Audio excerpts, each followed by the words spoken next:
பொலிவுடன் மாலை நியூஸ்.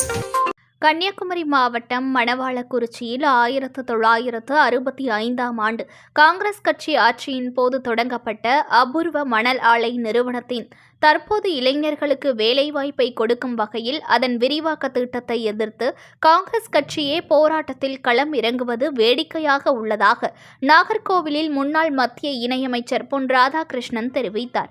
மணல் ஆலையால் புற்றுநோய் மக்களுக்கு ஏற்படும் என பிரச்சாரம் செய்கிறார்கள்.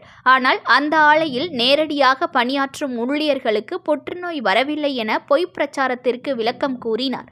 கன்னியாகுமரி மாவட்டம் நாகர்கோவில் மாநகராட்சிக்குட்பட்ட 12வது வார்டு பகுதியில் பாஜக கவுன்சிலர் சுனில் ஏற்பாட்டில் நடைபெற்ற புதிய உறுப்பினர் சேர்க்கை முகாமை தொடங்கி வைத்தார். நிகழ்ச்சியில் மாநில செயலாளர் மீனாதேவ், மாவட்ட துணைத் தலைவர் அஜித்குமார், சந்திரசேகர், வேணு கிருஷ்ணன், ராகராஜன், முத்துக்குமார் உள்ளிட்ட பலர் கலந்து கொண்டனர்.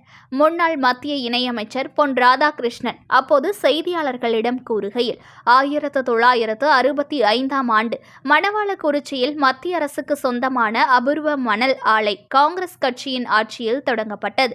தற்போது இளைஞர்களுக்கும் மீனவர்களுக்கும் வேலைவாய்ப்பை வழங்கும் வகையில் மணல் ஆலையின் விரிவாக்க திட்டத்திற்கு அதே காங்கிரஸ் கட்சி எதிர்ப்பு தெரிவித்து போராட்டங்களில் களமிறங்கி வருவது வேடிக்கையாக உள்ளதாகவும், உள்ளூரில் யாருக்கும் வேலை கிடைக்க கூடாது என்ற எண்ணத்தில் இந்த விரிவாக்க திட்டத்தை காங்கிரஸ் கட்சி எதிர்பார்ப்பதாகவும், இந்த மணல் ஆலையில் 75% பேர்கள் மீனவர்கள்தான் வேலை பார்த்து வருகிறார்கள்.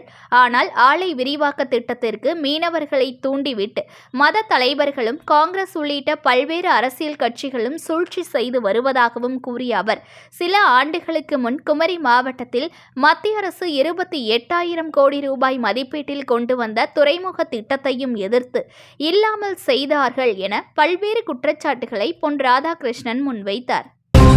புது பொலிவுடன் மாலை நியூஸ்.